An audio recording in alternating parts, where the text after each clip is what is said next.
Hi, everyone. Welcome. We're going to give maybe one more minute for others to join, and then we'll go ahead and get started.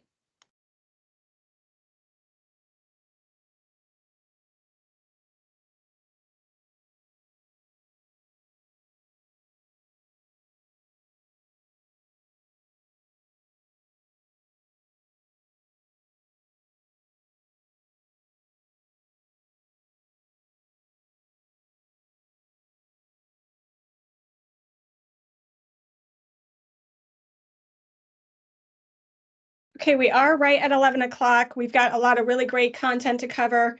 So we're just going to go ahead and dive in, expecting more people to jump in. But welcome to Enabling Outcomes with NaaS, Network as a Service. We have a really great presentation for you today, some really great content. So we'll get into it. But just before we get started, little housekeeping, you all are on mute, but please feel free to use the Q&A portion. Go ahead and put any questions that you have throughout the presentation, and then we'll go ahead and address your questions at the end. If we don't have time, we will be sure to get back to you. Sherry, do you want to go to the next slide? So little introductions. I'm Amy Haschak, National Program Director with AdviseX. I specialize and oversee the as-a-service practice, including network as a service, and all things consumption, managed services, and things like that. And then we've got Jared Baber and John Wilson joining us today, who are going to be leading the presentation. So I'm going to pass it off to each of them to do a little introduction. All right, I'll go first. So I'm Jared Baber, and I work at AdviseX. I'm a network as a service practice architect at AdviseX. So a little history about me. I have about 25 years of networking experience, all really in IT operations. Previously, I've held a lot of different positions. Some of them, I was the CIO of a community college. I was a director of network engineering at a healthcare company, a pretty large healthcare company that had about 13 hospitals. And I was a manager of infrastructure at a fairly good-sized state university as well. John, I'll throw it your way so you can do your intro. Yeah, you bet. So I'm John Wilson, and I lead the NaaS sales for HPE Aruba. 30 years experience with multiple networking companies and various manufacturers. Global experience in developing and growing a lot of new and disruptive digital technologies in our industry. So it's good to join everyone today, and it's going to be a good session. All right, thanks, John. All right, so we'll go ahead and get right in here. So there's definitely been a lot of events that have really highlighted or put a lot of focus on networking that have occurred recently. I think that the pandemic is definitely one of those huge events, huge macro events that really changed the way that businesses, look at their networking infrastructure and their need for networking. The pandemic definitely escalated, that distributed, hyper-distributed workforce with a lot of people shifting to work remote. And even though a lot of those have come back to some sort of in the office kind of work, it seems like that kind of hybrid workforce is kind of here to stay. So that's really put a lot of strain on networks, as well as the ability to roll out some technologies to help with that.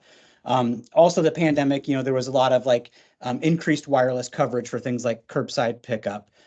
There's also been other, innovations and interesting things that have happened. I think IoT is definitely a huge one of those. And I think that upper right-hand corner there, that AR and VR for manufacturing definitely fit into that. But there's so much more IoT as well that's occurred and continuing to occur. Things such as electronic door access, HVAC sensors, payment processing, production line sensors, things like that that require networking in there as well. So a lot of things that internal IT departments are really juggling a lot of projects and priorities, really to enable these business initiatives. Another thing is, there's a lot of business challenges that we face today. And here's some of the categories of those business challenges, but certainly, finance is one of those business challenges that we have. Like I mentioned before, there's so many, competing internal projects that we have to compete over, all of us trying to innovate and be creative and do different things, but really kind of competing for that same, tighter budget that those businesses have.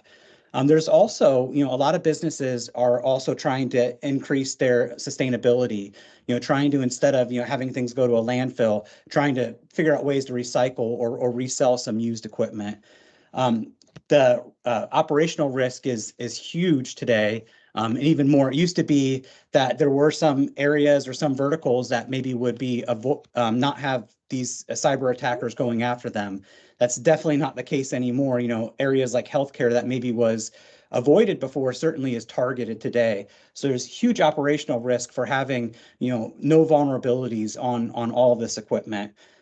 We also have lots of new business cases. And these business cases often, when they're introduced, they want to have a quick rollout of that so that they can start, you know, getting some benefits from those business cases, as well as, you know, just in general, keeping up with technology and competition. So all of this really kind of has led to a shift from network being really more device centric to really being much more of an outcome driven thing. You know, really try to shift that focus to the outcome and not the actual network devices themselves. And it's really, as you look at it this way, it really helps the business to really understand what they're investing in as well. And there's tons of outcomes that that I've worked on personally. So these could be things like, you know, voice grade wireless. So really trying to make a wireless network that phones can seamlessly roam throughout you know, a hospital or another type of a location that might need that. You know, that's an outcome that could be driven to. Another thing could be real-time location services. So really kind of using that wireless network or potentially a Bluetooth network to locate things. That could be equipment, that could be people, things like that. You know, so it could be equipment in manufacturing where locating that equipment or those materials, not being able to locate them quickly might cost time and money by doing that. Could be also things like supporting something like Zigbee for HVAC or door access, or even, you know, power over Ethernet for all those IoT type initiatives that businesses might have. They're also, you know, talking about like the operational risk. It could be security features that need to be implemented, things like network access control or microsegmentation in the data center. So all of these types of outcomes that could be driven towards. And another one of my favorites coming from higher ed is, you know, supporting those residential grade technologies. That was absolutely an outcome that when I was in higher ed that we were driving towards being able to support better those technologies that students would bring into the residence halls, things like MDNS, Bonjour, AirPlay, Chromecast, game consoles, all of those things. So all of these are outcomes that and challenges that businesses have today really to drive towards. John, do you have anything you wanted to add to those things? Just a couple of things before we get into this slide. One, it's unique, these types of challenges that even network directors are facing. I mean, who would have thought 10 years ago that sustainability would be a top priority? It's just something we didn't even think about 10 years ago, but now every survey, you know, from CEOs down, sustainability now is a major place that we have to now consider when it comes to networking. How do we deploy networks and do refreshes and such? And additionally, it's just that overarching thing of Jared, everything you said with all those challenges, it is irregardless of what vertical you're in, whether it's higher ed, like Jared, where you came from. It doesn't matter if it's in manufacturing, if we're talking retail, all these challenges you just mentioned, it applies to every single vertical, at least we as a technology and in a networking company, right, that we're seeing it impact them across the board. And so with that, as Jared was talking about, all, you know, this shift of the network to driving business outcomes, and it's not about speeds and feeds anymore, is that this whole focus toward business outcomes, what it's done is create this momentum in the marketplace toward embracing NaaS, specifically NaaS as a way to rethink that networking. How do you buy networking? How do you manage your network? And what this slide is just showing you that this is an isolated thought, right? This trend is validated by every major independent third-party consulting groups, whether you're talking about Gartner, IDC, and as you see on this slide, Kearney, 650 Group. The point of this is showing that there is an absolute consensus in our industry now that they found that this demand for NaaS is only going to increase, right? And that NaaS is now playing a prominent role in the going forward strategy.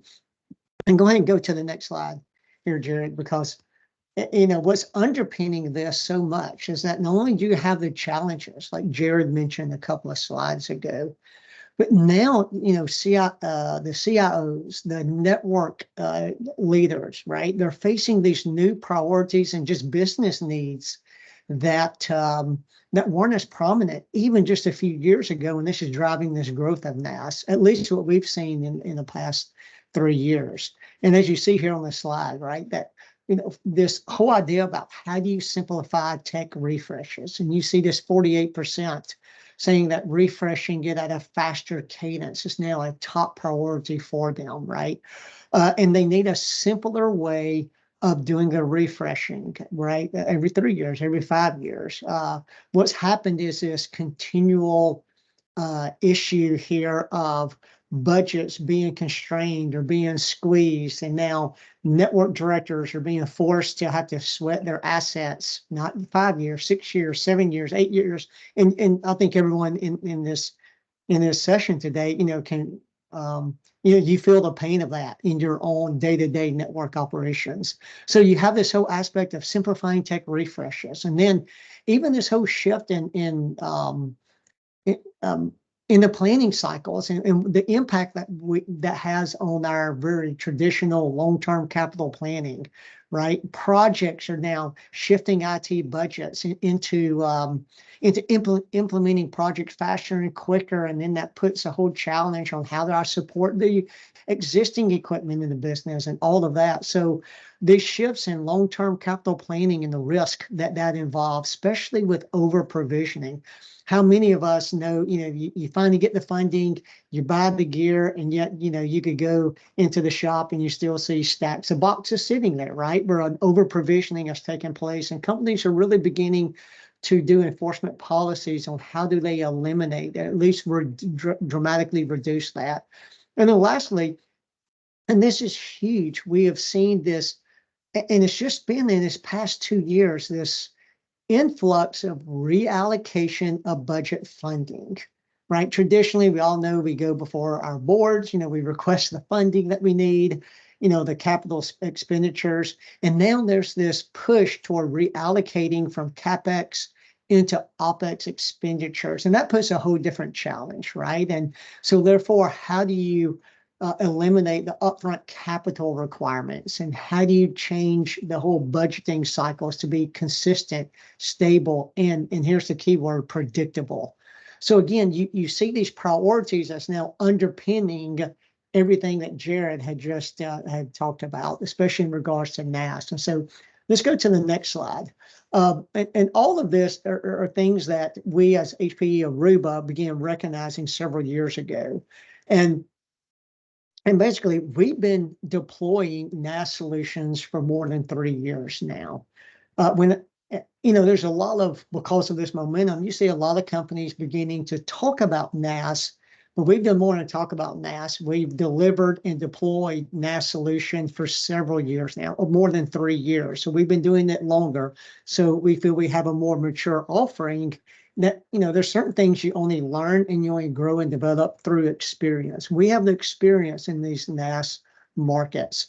And first of all, our NaaS offering is built upon the Aruba technology stack, our ESP, Edge Services Platform that we use. And so it's the Aruba technology, right, that our customers in the market has come to expect, is that Magic Quadrant type technology stack. And not only that, our NaaS offering has a very global footprint. We do this in over 50 countries, and we have done it in over 50 countries worldwide. But even more important than that is just, and of course, our solutions, meaning from Aruba, and our NaaS solutions, they're built on the foundation of our partners. Our partners are core on how we serve our customers. And hence, that's why we're here today with Advisix, having this discussion with you, right? Because that's core to us being able to do everything you see on the slide. We do this because of strong partners like Advisix that we're able to go and service customers with. And of course, that whole end-to-end lifecycle management, where we deploy ITSM workflows in a very repeatable in predictable and stable fashion for customers to be able to recognize all those business outcomes that Jared had talked about previously with the NaaS solution. And so as we go to the next slide, just a quick blur from the CEO of HPE, Antonio Neri. And so to reinforce what I just said, right, our CEO has made as a service a driving focus and priority for HPE Aruba for many years. And that's why, we feel confident that we're leading in this space.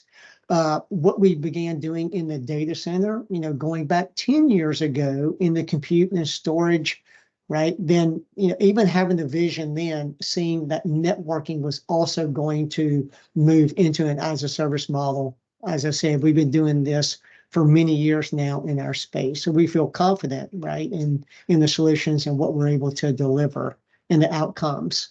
So, and now I'm going to switch it back to Jared because, to enforce that Aruba, right, we know our core is with partners like Advisix.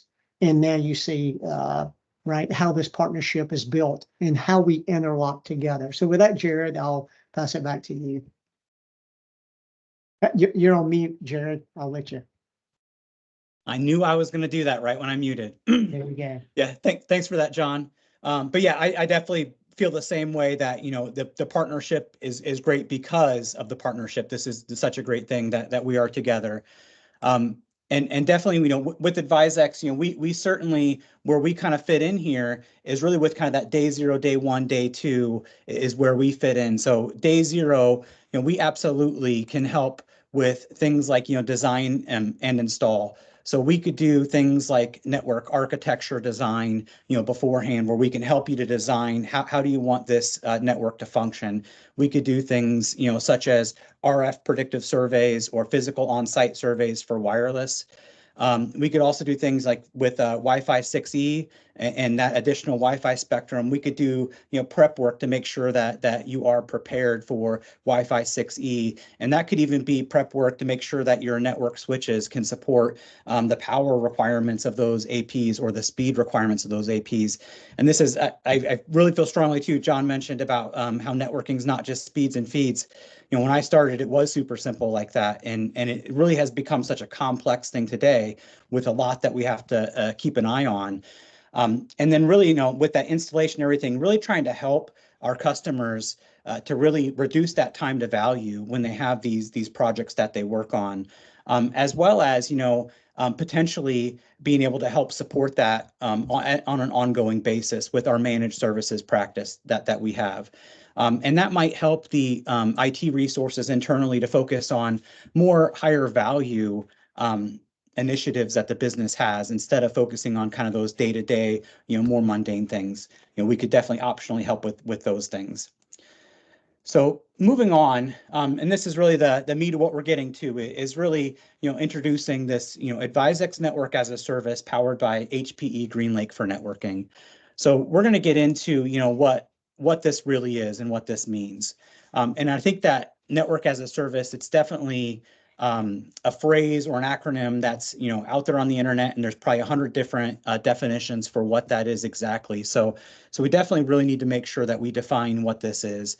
So if you look in the upper right-hand corner on this block here, I'll start there. So really, we think that it's a subscription or usage-based financial model. So with that, there's no upfront capital costs. There's no need for a line of credit. There's no hit to your credit score as you do this, and it's a monthly cost. So some of those things are really important for small business owners that might struggle with maybe a line of credit or something, or may need to use that line of credit for something else.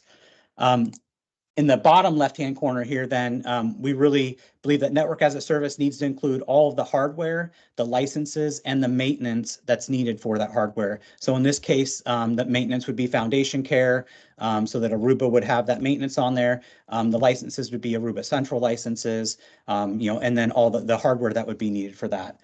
And then in the upper right-hand corner, we believe network as a service needs to have that visibility into the consumption or subscription of the usage of that service. So in this case, Aruba Central certainly plays a role there, but there's also a network as a service experience dashboard or experience platform that is used as well. And we'll get into that a little bit more in some upcoming slides. And then the bottom right-hand corner, optionally, AdviseX can add some services to this as well. And that could be those services that we talked about in the previous slide, where they could be, prep work ahead of a project, maybe cutting over or doing the actual implementation of that project, and maybe even ongoing support for that. That all those things are optional things that could be added as well. So this is getting into, and this is where I think the real awesome thing that HPE Aruba has done really shines. And before coming to AdviseX, I actually looked at a network as a service offering with another vendor, and it was very complex. It took a long time to quote, and it wasn't a really easy experience. And really what HPE Aruba is trying to do here is make this a very frictionless approach, make it similar to like you would just purchase normal capital, that building that bill of materials and all that shouldn't be, super complex. So in this case, what this is it's basically bundles that are created. So this kind of just shows that. So for example, if it was a wireless project, we could choose wireless as a service. If it's indoor, we could choose wireless indoor as that offering. And then that bundle, we can swap in and out the various pieces of that. If a 500 series AP is the appropriate one, that's the one that would get slotted in there with the appropriate bracket, the appropriate licenses, the appropriate maintenance. If a 600 series AP is the appropriate one, that could slide out, and the 600 series AP could go in that place. So it's really simple for us to quote and build this build a material. One of the things that's very unique about the offering, which I didn't get into with the kind of the definition of what network as a service is this includes customer experience management with the offering. So what that does is it's a joint partnership between AdviseX and Aruba for this customer success, customer experience management. And there's going to be quarterly business reviews, monthly reports, really helping that end-to-end life cycle management, making sure that we're getting the value out of this equipment that you've ordered or that you've installed. And with that, I kind of wanted to share some examples. So basically what happens is there is a data lake that all this telemetry data goes into, and through that, Aruba and AdviseX is able to create these reports that we would then share with the customers on a quarterly basis. And this is just a sample report. This is just an inventory. So this would show that how many quantities of each of these they have, what the models they are, and things like that. And then the real value of the report is these different areas here. So I kind of tried to show it all here on just one slide. But things like, product advisories, security advisories, release note defects, end of development, end of support for the equipment, and current cases or previous closed cases on that equipment. This is really, really valuable. And coming from kind of the IT operations, I can see so much value in this because I had to do a lot of this on my own previously, where I would subscribe to get emails. I would try to parse through those myself, try to figure out what of our equipment is affected by this, if any. Sometimes you have to look at different matrices to figure out, I'm running this and this, so am I affected by this? So this really helps us to help our customers to see that, quickly, what issues there might be with their current equipment they have and what they need to address, and even color coded with how severe these issues are. And even giving recommendations then on what to do to resolve these. And some of this could even be, if your internal IT team would be the one to resolve these issues, it could even be us saying, hey, and here's how we could help to resolve those issues as well. John, did you have any comments before we move on any of the customer experience management? Yeah, that customer experience management, right? This is that layer of digital insights that Jared talked about previously. That's really meant to augment, even help you, as you're managing and running that network. And just to talk about the scale and scope of this is that this database that Jared referenced, right? We're talking about over 2 million devices right? That we understand the footprint and every aspect of those. And so what you're really getting with this is Aruba's own, we could say, proprietary digital insights into that networking environment, all the gear, all the equipment. And then with Advisix, we're putting it into these reports, giving you guidance, recommendations that you're able to take the wealth of that entire data lake and then consolidate it down into actionable content for you, right? And that's the thing that Jared talked about, even when he was a network director, and all those steps and things that he had to do on his own. What we've done is consolidated this in very easy, very concise next steps, giving you that guidance, recommendations. And just to share one other thing, we have a lot of customers that even use this reports to help them in their own KPI and compliance aspects. Obviously, depending upon what vertical you're in, right? There's a lot of things that you're having to report up to your management about the state and condition of the network. And you're able to use these reports to be able to show, software versions up to date and compliant on various metrics. And what this does, again, it becomes a huge, not only a knowledge source for you, but a time saver as well as a network director, right? And so we have a lot of customers, they absolutely love these digital reports and the portal that we make available through the NaaS offering. Because as Jared said, this is a critical area of a NaaS engagement that a lot of people do not do, but yet we embed this inside of the NaaS offering. And so again, it's and love to be able to show you a demo of this. So hey, reach out to Advisix to coordinate that, right? The Advisix team would love to be able to show you, like, what does this look like in real time? And you'll immediately begin to see and recognize how this can impact and help you in your own networking environment. Yeah, and I really think, like, as I did this on my own previously, like, how many things did I miss? That this wouldn't have missed. So I think that, yeah, I agree. This is super, super valuable. Right. Yeah, we can't speak highly enough about how this can really help to underpin, right, what you're doing in your day-to-day activities. And that's what it's meant to do. It is coming in to augment and help and support the various needs that you have in managing that networking environment. So yeah, so with that, yeah, we can jump to the next slide. And what we want to do is just share a few things, right? It's one thing for us to talk about it. It's a different thing when you have network directors, CIOs, and customers who have already deployed, they've already implemented a NaaS solution, and you get to hear from them, right, how it did provide and deliver those business outcomes. And remember, at the beginning of this whole conversation today, right, it began with this shifting of the market toward NaaS because networking is now being given the task of delivering business outcomes. So here's an example, right? Perfect example. This is from Grove City College. They're located in Pittsburgh, Pennsylvania.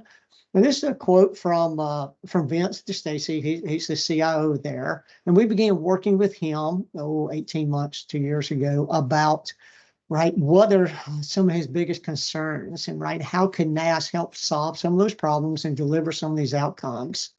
And so, for Vince, basically just knowing how essential the network was to the success of their academic ambitions, they needed a way to balance out these uncertain budget and funding cycles.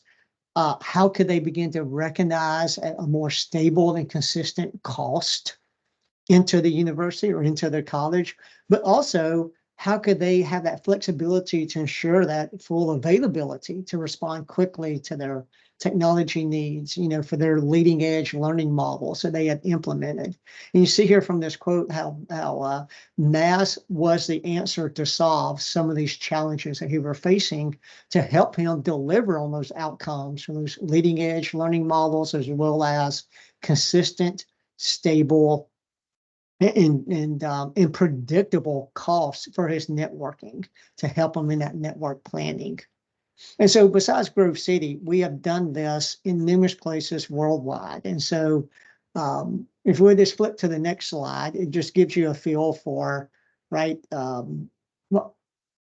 obviously, us doing this now for 3 years, it's huge the amount of, let's say, response that we have gotten from this. And where we have delivered NaaS, it cuts across all the various sectors, all the verticals, retail, higher ed, like Grove City, even down to K-12 schools, manufacturing, healthcare, hospitality. Again, there's been no limit to the verticals where we have deployed NaaS solutions. And some of these are some pretty big names, like, of course, Home Depot. You're going to recognize that. Just let you know, if you shop Home Depot, all 2,163 stores actually operate under a NaaS solution. And for Home Depot, it was a matter of having, their in-store app that could help both customers and the sales associates, especially around location-based services, right? And how do you empower both customers and that sales rep walking up and down the aisles among all the shelves in their handhelds, right? To have that real-time data and support in helping people. Of course, we talked about Grove City just a second ago. You see CarMax, right? And so CarMax has now deployed with their for their Wi-Fi solution using NaaS again to give them that flexibility and that predictable modeling that they need. And again, we have some customers that have 5,000 stores globally where we have deployed NaaS. So again, global footprint, huge number of customers, and we're now up to over 300,000 devices of Aruba's technology that is under, right, our GreenLake for networking, which is our brand name for our NaaS solution, right, through these subscription models. And so, right, huge deployment. When we talk NaaS, we're not talking about a PowerPoint. We actually have global reach, footprint, actual customers, and again, right, it's growing every day in what we're doing because of this shift and this momentum that we see in the marketplace. And so with that, Jared, I'll switch back to you. Yep, and it looks like that's the end of this. So Amy, we'll kick it back to you. Yep. Thanks, gentlemen. Really, really great information and content. There were a couple questions that came in, so I do want to throw a couple of those your way. One is network as a service the same as a lease? Yeah, and I could pull up a slide real quick.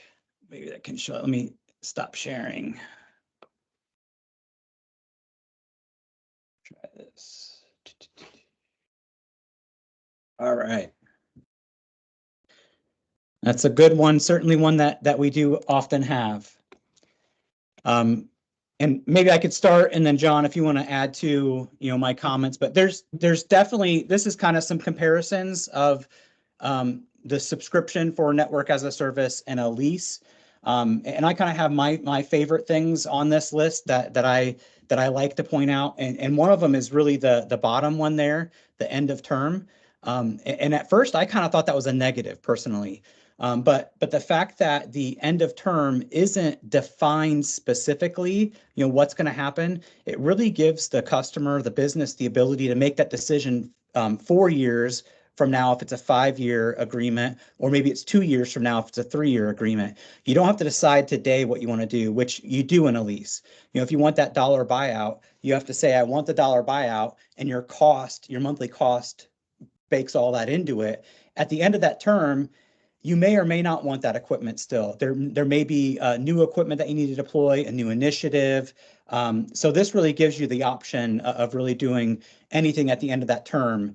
You could renew with the same, you could go month to month at the same cost, which we wouldn't recommend. You could do a new agreement with that same equipment, which would be at a less cost. You could negotiate to try and purchase that equipment with HPFS. Or you could do a new agreement. So all of those things are all options.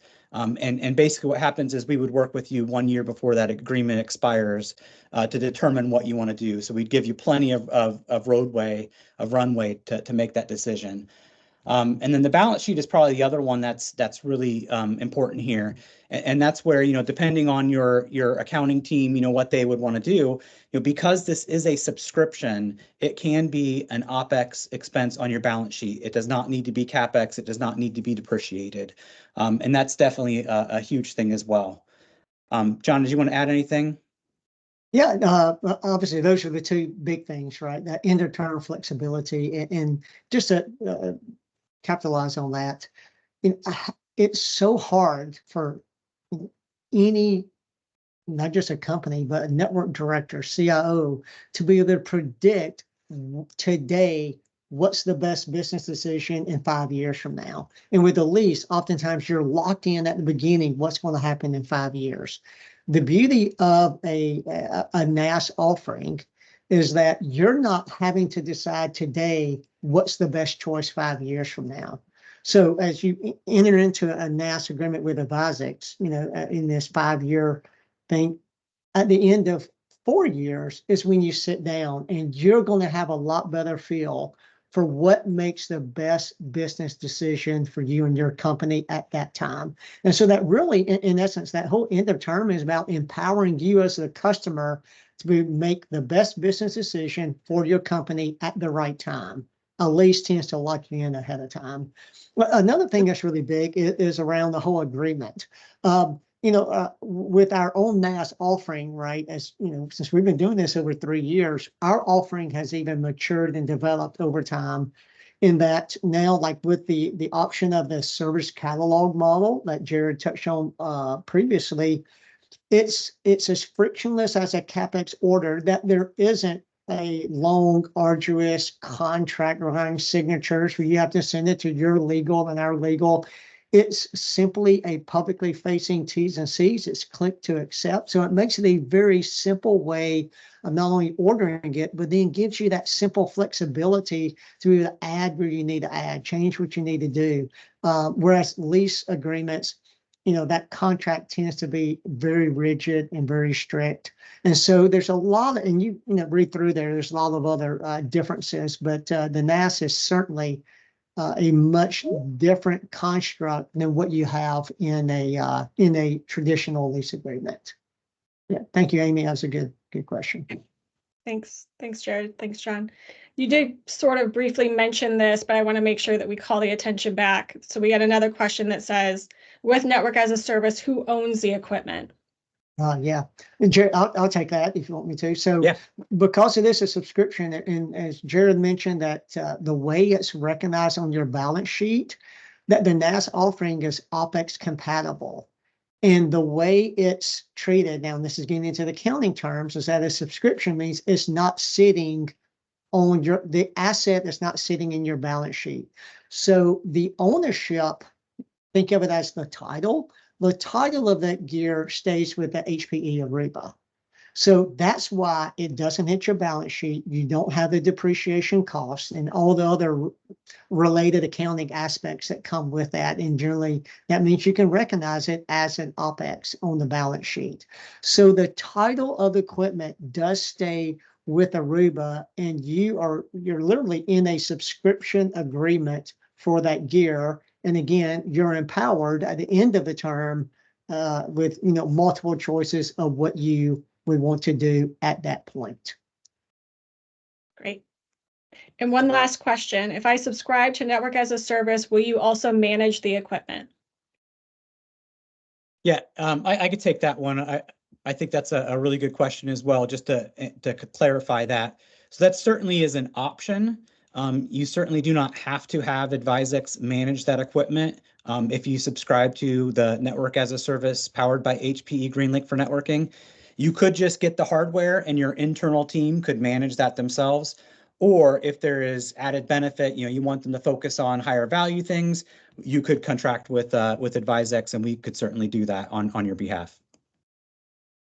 Great. Yeah, Jared, just to add to that, right, is that, I think the key is that, when you do NaaS with advisors, right, again, it's about empowering you to make some of these critical decisions and giving you that power of choice, right?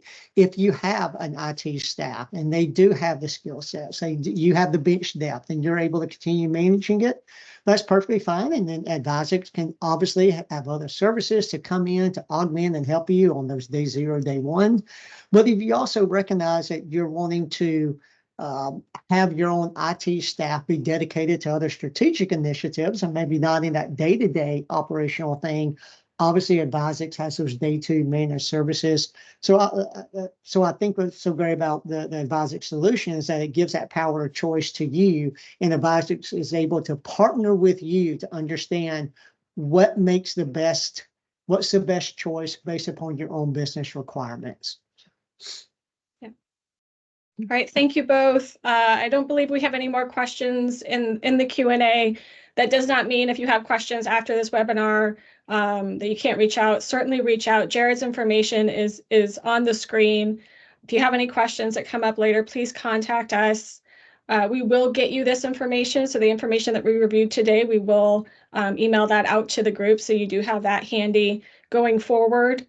Obviously a lot of information was covered today, a lot of great content. John and Jared, thank you very much. And really think about the fact that Jared is a huge asset to Advisix and that he has sat in the customer seat. So he has been where, a lot of the customers you all have been. So please, utilize him and his expertise in looking at your current needs and working with Advisix to really make sure that we're getting you what you need and meeting you where you're at. And with that, I will also mention that there is an iPhone 15 Pro that will be given out, randomly selected from the attendees today. So if you were selected, we will contact you to let you know that you received that iPhone 15 Pro. Just a huge thank you to everyone who attended. We know your time is valuable. So thank you for spending some time with us. Jared, John, great job. Thank you for the content today. Yep.